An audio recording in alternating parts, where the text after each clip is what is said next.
रेशमिका मंदाना एक talented मैनरफुल actress जिन्होंने अपनी कड़ी मेहनत से अपना नाम फिल्म इंडस्ट्री में बनाया और काउंटलेस बड़े एक्टर्स के साथ काम किया। लेकिन रिसेंटली इनका एक डीप फेक वायरल हो गया जहाँ पर इनको इनअप्रोप्रिएट कपड़ों में दिखाया गया। इसके बाद सोशल मीडिया पर इनके बारे में खूब सारे इनअप्रोप्रिएट कमेंट आने लगे।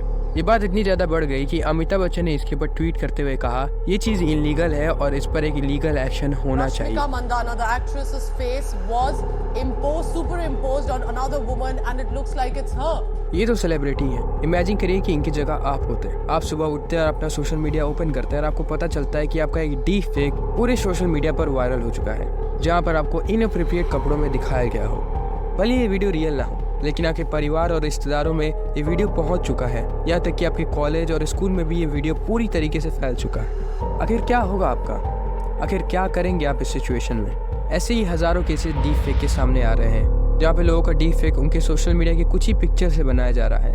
उसके बाद उसको उनके पूरी फैमिली और रिश्तेदारों में उसको वायरल कर दिया जा रहा है। It should not be part of my job to be harassed, to see pictures of me nude spread around. It should not be something that is found on the internet. It shouldn't be.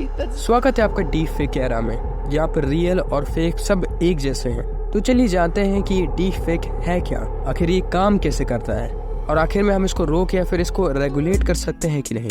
Deep fakes have made it sound like a candidate is saying something that the candidate never said.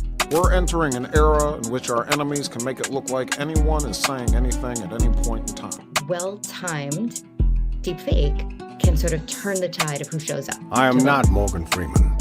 What you see is not real. Deep fake technology एक ऐसी technology है जिसमें आप किसी दूसरे के body के ऊपर किसी दूसरे का चेहरा लगा सकते हैं और आज के समय ये इतना ज़्यादा रियलिस्टिक होता है कि इसको डिटेक्ट करना काफ़ी मुश्किल हो रहा है। What's up, TikTok? और ये चीज़ 2014 से पहले नहीं की जा सकती थी। उस समय फोटो मैनिपुलेशन के नाम पर फोटो को कट और पेस्ट ही करते थे।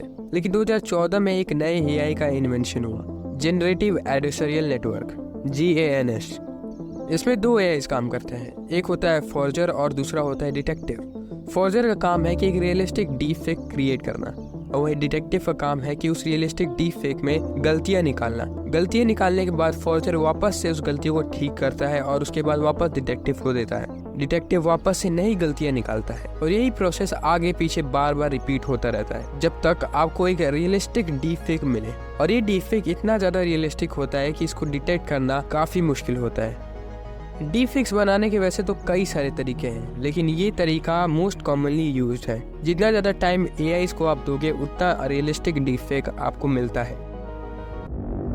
Europol European international police agency का कहना है कि 2026 तक ज़्यादातर ऑनलाइन कंटेंट जो आप देखते हैं वो सिंथेटिक होने वाला है। मतलब कि अब 90% कंटेंट ऑनलाइन सिर्फ एआई बनाने वाला है। मतलब कि अब मिस इन्फॉर्मेशन का खतरा काफ़ी बढ़ने वाला है और इसका एग्जाम्पल हमने रशिया यूक्रेन वॉर में ही देखा था।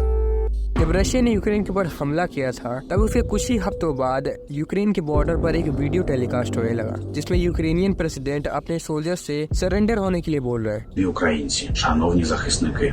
ऐसे वीडियो सवाल उठाते हैं कि आखिर में रियल है क्या और वॉर के टाइम पर ये ट्रूप्स का मुराद भी डाउन कर सकते हैं जिससे वॉर का पूरा आउटकम तक चेंज हो सकता है।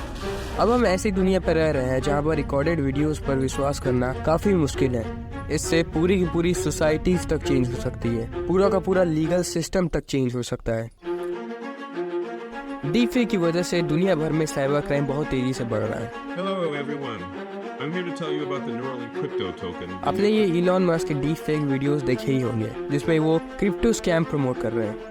ऐसे कई सारे सेलिब्रिटीज के डीप फेक वीडियोस ये स्कैम्स प्रमोट करते हुए सामने आ रहे हैं। डीप फेक से सिर्फ ऑनलाइन ही स्कैम नहीं किया जा रहा है, इसका इस्तेमाल रियल लाइफ स्कैम में भी हो रहा है। रिसेंटली एक न्यूज़ आई थी जहाँ पे स्कैमर एक बैंक के डायरेक्टर को बेवकूफ़ बनाकर $35 मिलियन कैश चुरा लिए थे। इन्होंने फ़ोन कॉल पर अपने वॉइस को डीप फेक करके अकाउंट के ओनर के वॉइस में चेंज कर दिया था और बैंक से $35 मिलियन हार्ड कैश चुरा लिया।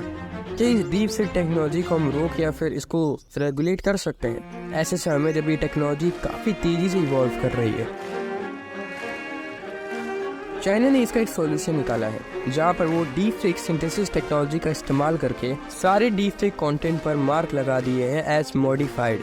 चाइना जैसे सर्वेलेंस स्टेट में ऐसा ही पॉसिबल है लेकिन इंडिया में ऐसा पॉसिबल नहीं है। तो आखिर क्या किया जा सकता है? ऐसे में कंपनी को अपने डीप फेक के प्रोडक्ट में वाटरमार्क लगा सकते हैं।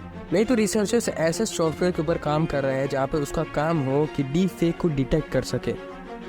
दुनिया भर में गवर्नमेंट्स काम कर रही हैं कि कैसे इस टेक्नोलॉजी के ऊपर रेगुलेशन ला सके। कुछ कंट्रीज़ ने कर भी लिया है और कुछ कंट्रीज अभी प्रोसेस में है। हम अब ऐसे एरा में रह रहे हैं जहाँ पर AIs काफ़ी तेज़ी से एडवांस कर रही हैं और डीप फेक जैसी टेक्नोलॉजीज अभी ये अपने इनिशियल स्टेप में ही है। आपका क्या ख्याल है इस पर? कमेंट्स में ज़रूर बताइएगा।